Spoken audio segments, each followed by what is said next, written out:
Okay. If you want to deeply understand something, write about it.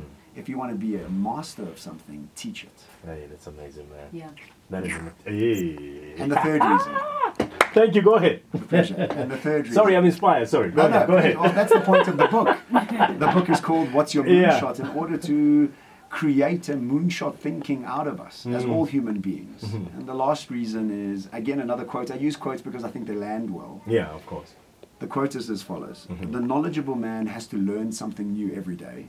The wise man has to unlearn something new every day. Amen. And so what this book does is gives you the idea that just by bringing new knowledge into our minds, it does not make us ready for the future. We have to make space by unlearning what education has taught us that wasn't malicious in any way.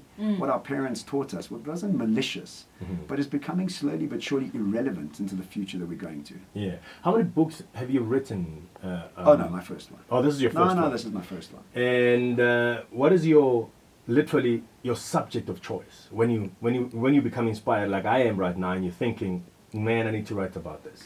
There's two very key aspects that I think all of us need to focus on, and the book is very much about this. Yeah. It's really important for us to understand the future and to get ready for it. But even more important is the internal dialogue we have about the future. I think a lot of us suffer from victimization of the future. I talk about it in the book. I call it the emotional long drop of victimization. Yeah. And when you are victims of the future, you can't actually create. You have to identify the victim traits, which I do in the book, is identify the victim traits that you have. Become real with the fact that you might be scared of the future. And once you're able to identify the victimization, the internal dialogue or the psychology that you require to step out of victimization into victorhood, that is the first step in getting ready for the future. Wow, man. So I'm always inspired by internal dialogue and psychology and what's actually coming from the future or in the future, and how do I get to teach that to organizations and people. That's amazing indeed, man.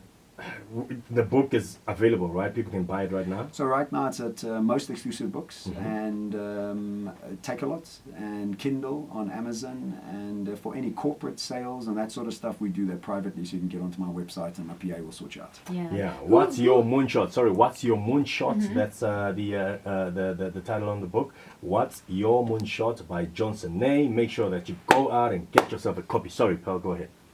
Who is this book for? It's for everybody, because guess what? The future is coming at all of us.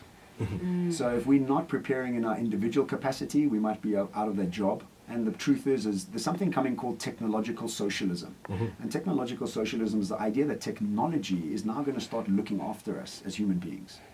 Communication, transportation, energy, all these are starting to become free. When's the last time you paid for an email? Never. Yeah. When's the last time you paid for a FaceTime call to your family or friends overseas? You don't pay for it anymore. And as human beings, we become used to the fact that it's just free now. But slowly but surely, energy, transportation, entertainment, all these things are becoming free. And in this new world that we're moving towards, we have to get our personal internal dialogue ready and our organizations to start asking bigger, brighter questions about the future. So it's really about for everybody that is really keen to become successful in the future, which is pretty much every human on earth. Absolutely. Yeah. Motivational speaker you are, hey? No, I don't think motivational speaking is really the title. Motivation is like being in a hot bath. You need to keep putting hot water in it to keep it hot, right? That's true.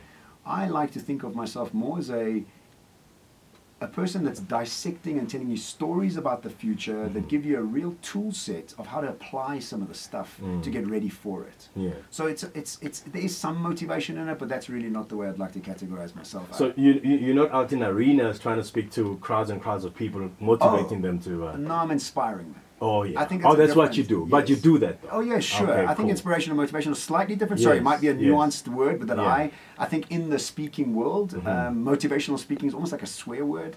So you don't actually want to categorize myself in that space. Maybe it's my own little ego that's just trying to justify this. Yeah. But yes, I speak around the world now, and I'm very lucky enough to have almost discovered this moonshot within myself, and this ability to teach it is invigorating and inspiring people around the world to want to hear it. Yeah. And what inspires you? Wow, what inspires me?